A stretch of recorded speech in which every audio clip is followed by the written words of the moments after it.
تو یہ جو ہیومن رائٹ کے چیمپئن بنے پھرتے ہیں، تم علی کی کیا بات کرتے ہو؟ علی ہوتے تو ایک درہم بھی نہ دیتے. یہ ہارس ٹریڈنگ جو ہے نا، مال کے ذریعے سے لوگوں کو خریدنا، یہ خاص عادت تھی ماگیا کی، اور اسی سے دنیا نے یہ سیکھا. تولا بھی ہو رہا ہے، تبرہ بھی ہو رہا ہے. بہت بڑے عالم دین مجتہد، ان کا یہ جملہ ہے کہ منحوس ہے وہ مجلس.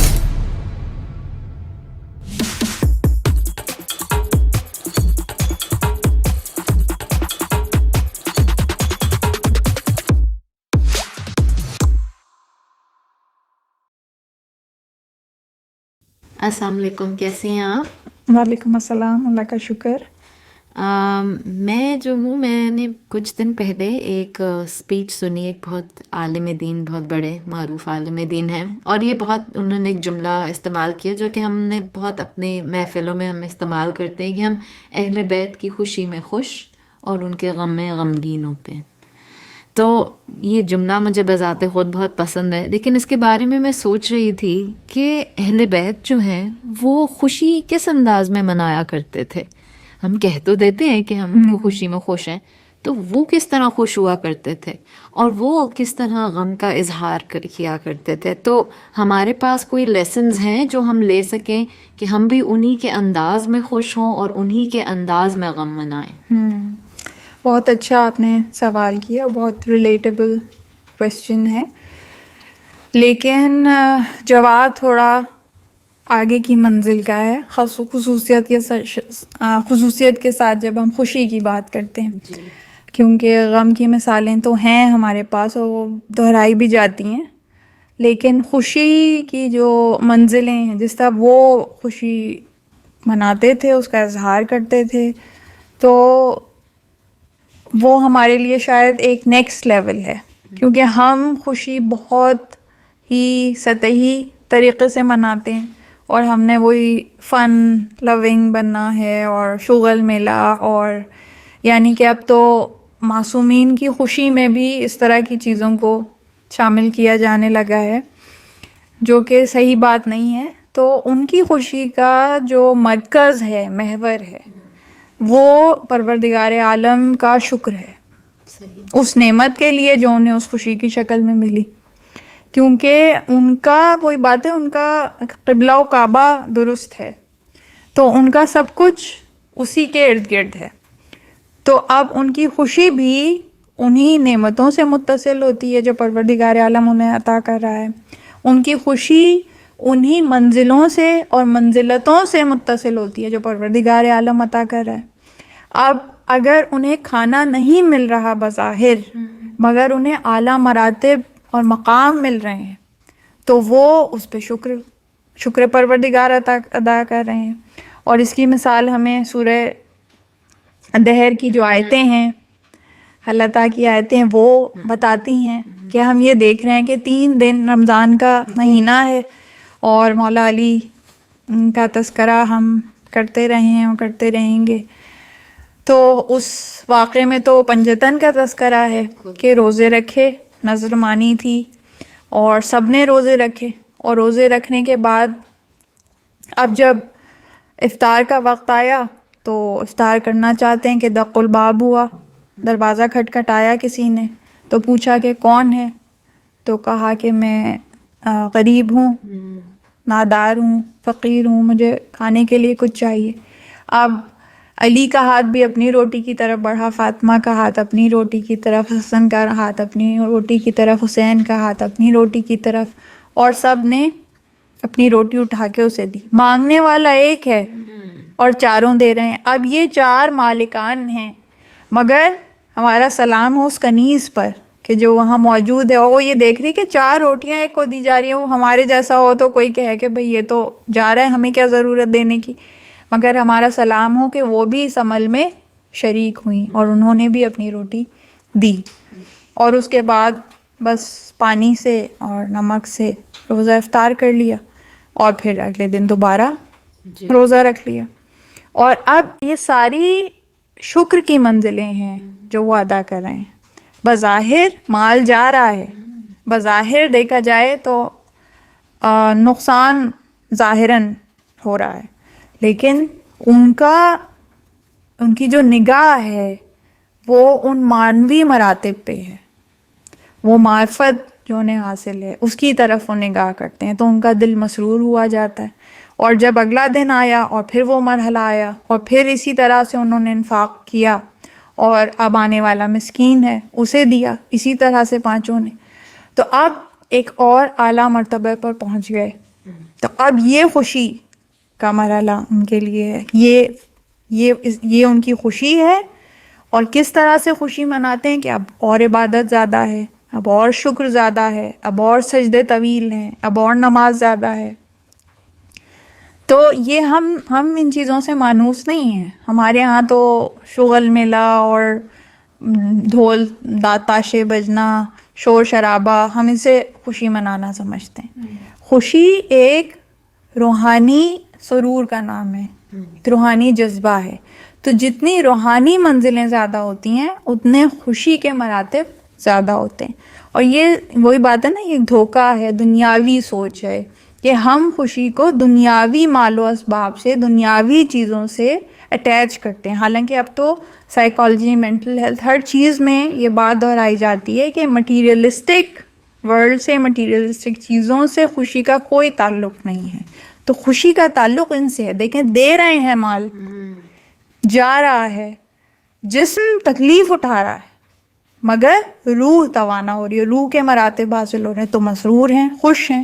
اور اس کے بعد تیسرا دن آیا. اب کس نے آ کر سوال کیا؟ وہی افطار کا وقت ہے. اب بھوک پیاس اپنے عروج پہ ہے. تیسرا دن ہے، 3 دن ہم تو پہنچ ہی نہیں سکتے، ہم نہیں پہنچ سکتے اس مرتبے تک. تیسرا دن ہے. اب آنے کے بعد کس نے سوال کیا؟ قیدی ہے. تو مدینے میں جو قیدی ہے وہ زیادہ تر نان مسلمس ہوا کرتے تھے، کفار. تو وہ جو قیدی ہے اسیر ہے، اسیر کا لفظ ہے آیت میں. تو وہ جو اسیر ہے اس نے جو آ کے سوال کیا قیدی نے، تو نان مسلم سوال کر رہا ہے.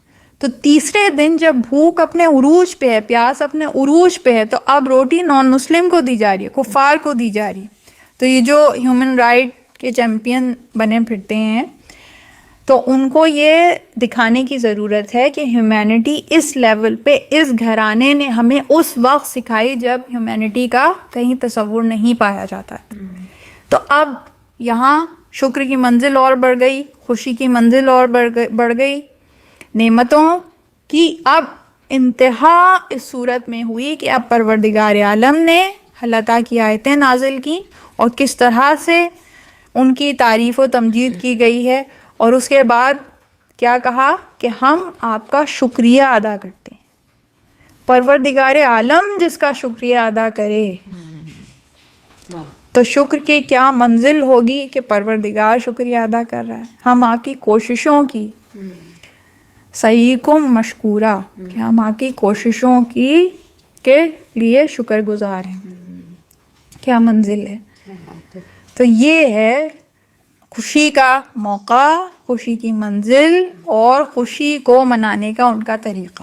یعنی کہ ہر حال میں خوشی ہو تو بھی شکر ادا کرتے ہیں پروردگار کا. شکر، نعمت پہ شکر، اور عبادت، ذکر، اس کو بڑھانا، اس کو وہ، یعنی اس میں لطف ڈھونڈیں، اس میں سرور ڈھونڈیں، ہے اسی میں ہی پوشیدہ.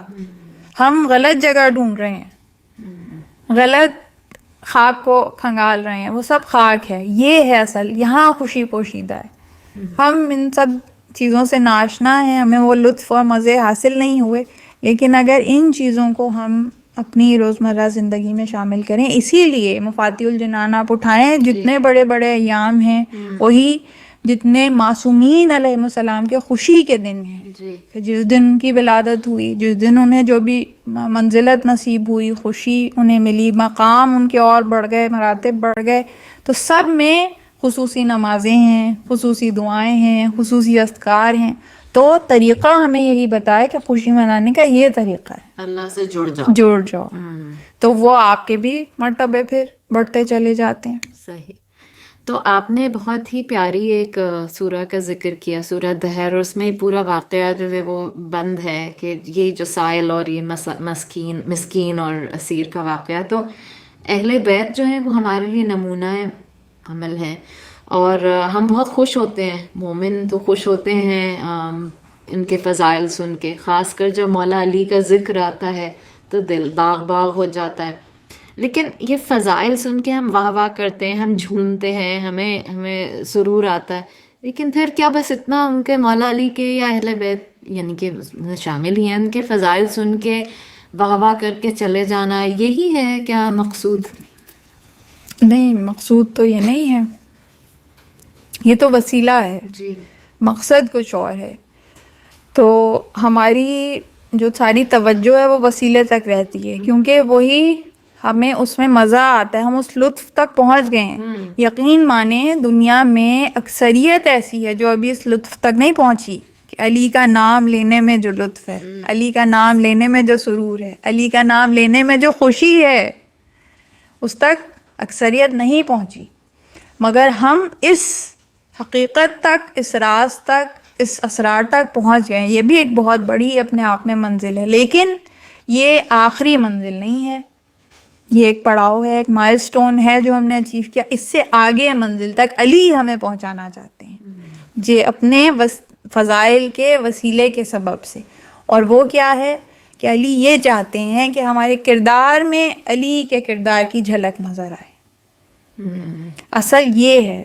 لیکن ہم یہ کہہ کے نا اپنی جان چھڑا لیتے ہیں یا پتہ نہیں کیا کرتے ہیں. مجھے پتہ ہے یہ ہمارے سرکز میں یہی بات ہی تو مولا علی ہی کر سکتے تھے, ان کی کیا بات, ہم کہاں وہ کہاں, ہم ان جیسے بن ہی نہیں سکتے. تو میں نے الفاظ بھی دیکھے نا, یہ کہے نا کہ میں نے یہ نہیں کہا کہ ہمارا کردار منوان علی جیسا بن جائے. ہمیں بھی پتہ ہے ہم کتنے حقیر ہیں, پروردگار عالم کو بھی پتہ ہے, اور ظاہر ہے کہ ہم ویسی کوشش تو نہیں کر سکتے, لیکن کوشش کر سکتے ہیں. تو ہم نے کہا جھلک نظر آئے, علی کا ماننے والا ایسا ہو کہ دیکھنے والے یہ کہیں کہ ہاں وہ نہ ہو, یہ علی کا ماننے والا ہی ہو سکتا ہے. اور تاریخ میں ایسی مثالیں موجود ہیں, ایسی شخصیات موجود ہیں جنہوں نے اپنا عمل ایسا کیا کہ لوگ دیکھنے والوں نے کہا ایسے ہوتے ہیں علی کے نوکر. تو اپنا عمل اس طرح سے کر کے دکھایا. سلمان فارسی نے دکھایا, مقداد نے دکھایا, ابو ذر غفاری نے دکھایا, قمبر نے دکھایا, مالک اشتر نے دکھایا, کتنے ہی نام ایسے ہیں. تو یہ جو رشید ہجری, مطلب میں وہ نام بھی لینا چاہ رہی ہوں جو عام طور پہ مقبول نہیں ہیں, تو کتنے ہی ایسے نام ہیں. دارمیہ خطی کا نام ہے کہ جو خاتون تھیں علی کی. کوئی خاتون بھی ہیں لسٹ میں؟ خاتون, اب دیکھیں یہ وہ فضائل ہیں جو اتنے بیان نہیں ہوتے. دارمیہ خطی جو ہے عرب کی ایک مشہور خاتون کہ جو علی سے اتنی محبت کیا کرتی تھیں کہ جنگوں میں علی کی طرف سے رجز پڑھا کرتی تھیں, اور جنگوں میں اپنے 4 جوان بیٹوں کو علی پہ قربان کر دیا. اتنی علی سے محبت رکھنے والی خاتون. اور کس طرح سے یہ خاتون اس مقام تک پہنچی, وسیلہ کیا بنا, یہی محبت, علی کی محبت دل میں جا گزری ہے. آپ کردار پھر کیا بنا کہ دیکھیں قربانی کا جذبہ یہاں تک پہنچا کہ 4 جوان بیٹوں کو قربان کر دیا. رجز پڑھا کرتی ہیں, اتنی محبت رکھنے والی خاتون کے ایسا شہرا تھا دارمیہ کا کہ شام تک اس کی خبریں پہنچی. تو امیر شام نے کہا کہ میں دارمیہ سے ملاقات کرنا چاہتا ہوں. تو قاصد بھیجا پیغام لے کر کہ بھئی امیر شام تم سے ملنا چاہتے ہیں, امیر معاویہ. تو دارمیہ نے کہا کہ امیر شام مجھ سے ملنا چاہتے ہیں, میں تو امیر شام سے نہیں ملنا چاہتی. تو وہ مجھ سے ملنا چاہتے ہیں تو آئے ملیں, میں ان کے پاس نہیں جاؤں گی. تو اب بات آئی گئی ہو گئی, یہاں تک کہ وقت گزرتا رہا, حج کا موسم آیا اور قافلے حج کے لیے رواں دواں تھے. تو ایسے میں ایک موقع آیا کہ دارمیہ کا قافلہ بھی وہیں رکا جہاں امیر شام کا قافلہ رکا, اور ان کا آمنا سامنا ہو گیا. اور اب ملاقات کا عالم یہ تھا کہ ایک طرف دارمیہ کھڑی تھیں اور ایک طرف امیر شام. تو امیر شام نے دارمیہ سے کہا, دارمیہ ہمیں تم سے ملاقات کا بہت شوق تھا. تو دارمیہ نے کہا لیکن مجھے آپ سے ملاقات کا کوئی شوق نہیں تھا. تو امیر شام نے کہا کہ اچھا دارمیہ چھوڑو اس باتوں کو، تم یہ بتاؤ کہ تم نے علی کی پوری زندگی دیکھی ہے، تم علی سے اتنی محبت کرتے ہو، اتنا شعرا ہے تمہارا، تم نے علی کی پوری زندگی دیکھی ہے، بتاؤ تم نے علی کو کیسا پایا؟ تو دارمیہ نے کہا کہ میں نے علی کی پوری زندگی دیکھی ہے، پوری زندگی دیکھی، اور اگر میں علی کے فضائل سنانا شروع کروں تو علی کے فضائل سناتے سناتے حج کا پورا موسم گزر جائے گا اور بات ختم نہیں ہوگی، لیکن اگر ایک جملے میں سننا چاہتے ہو تو میں نے علی کی پوری زندگی دیکھی ہے، پوری زندگی، جیسا میں نے علی کو تخت حکومت پر آنے سے پہلے پایا ویسا ہی تخت حکومت پر آنے کے بعد پایا۔ اب یہ کتنا بڑا طنز ہے، کتنا بڑا ڈائریکٹ اٹیک ہے امیر شام پہ۔ مولا علی کا ایک قول بھی تو ہے اسی کے اس حوالے سے کہ جب شہرت، اقتدار اور طاقت پا کے لوگ بدلتے نہیں ہیں، بے نقاب ہو جاتے ہیں۔ تو جیسا میں نے علی کو تخت حکومت پہ آنے سے پہلے پایا ویسا ہی تخت حکومت پر آنے کے بعد پایا۔ تو دیکھیں تولا بھی ہو رہا ہے، تبرہ بھی ہو رہا ہے۔ تو اب اس کے بعد امیر شام نے کہا کہ اچھا دارمیہ چھوڑو ان باتوں کو، کہ تم یہ بتاؤ ہم تمہیں کوئی تحفہ دیں تو کیا تم قبول کر لو گی؟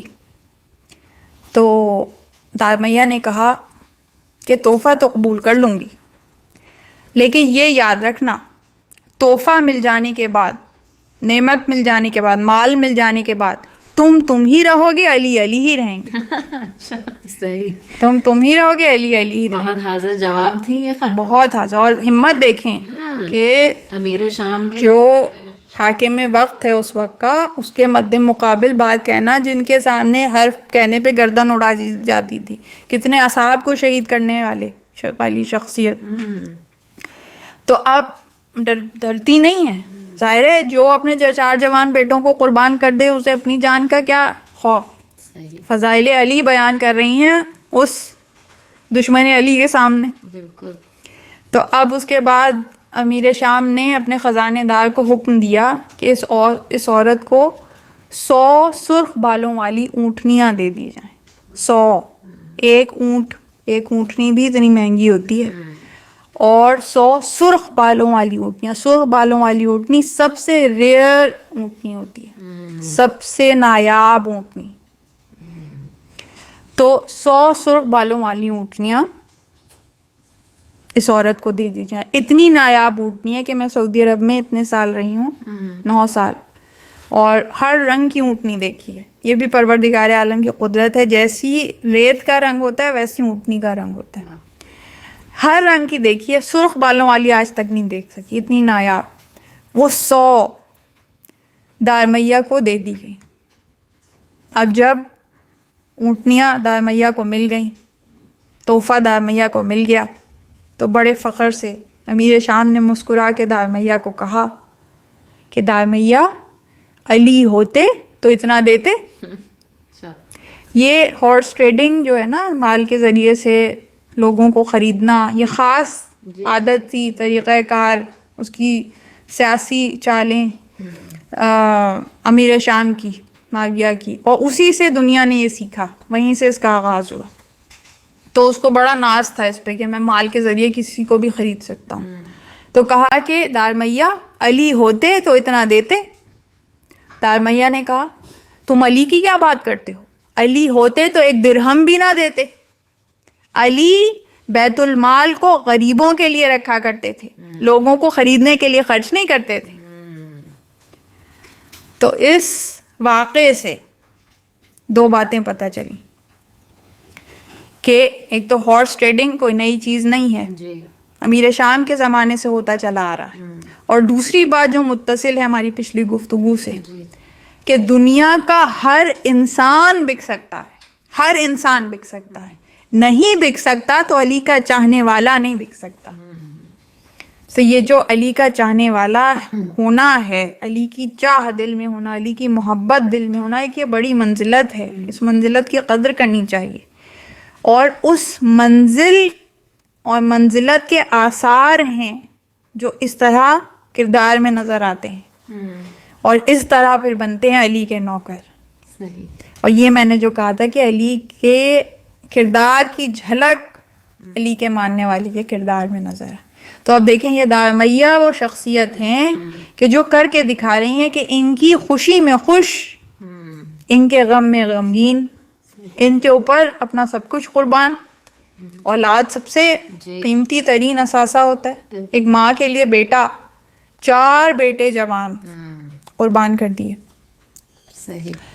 تو یہ شخصیات ہیں ہمارے سامنے ایسی ایسی، انہوں نے کر کے دکھایا. تو یہ تو نہیں، اب یہ جو آپ نے کہا نا بھائی وہ کر سکتے ہیں تو علی جیسے کام نہیں کر سکتے، علی کے چاہنے والے جیسے کام تو کرو.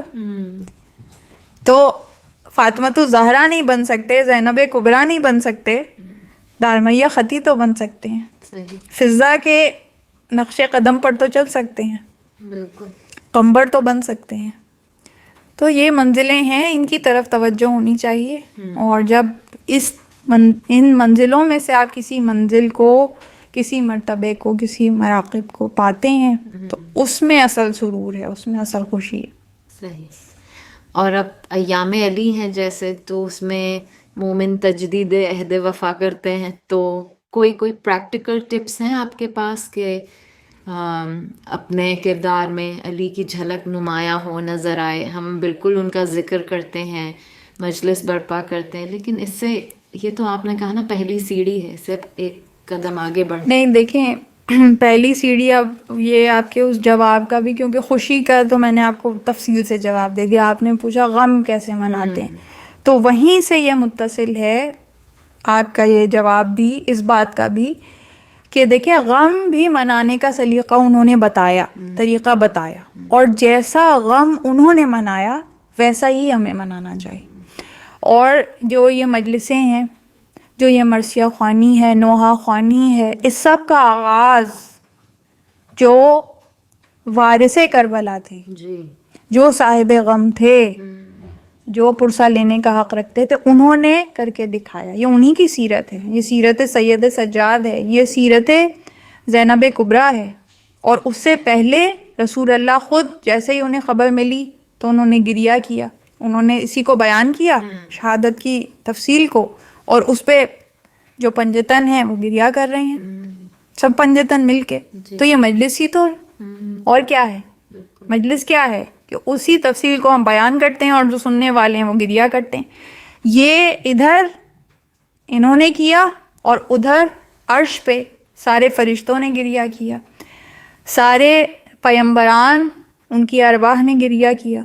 تو یہ ایک اعلیٰ مرتبہ ہے، ایک آنسو کے جو غم حسین میں بہے، غم اہل بیت میں بہے، اس کا مقام کہ اگر مچھر کے پر کے برابر، جی مچھر کتنا سا ہوتا ہے اور اس کا پر اس سے بھی چھوٹا، اس کے برابر بھی آنسو غم حسین میں ان کے مصیبت کو سن کے نکل آئے تو اس پہ جنت پروردگار عالم واجب کر دیتا ہے. تو یہ مراتب ہیں یہ، لیکن وہی بات کی پہلی منزل ہے.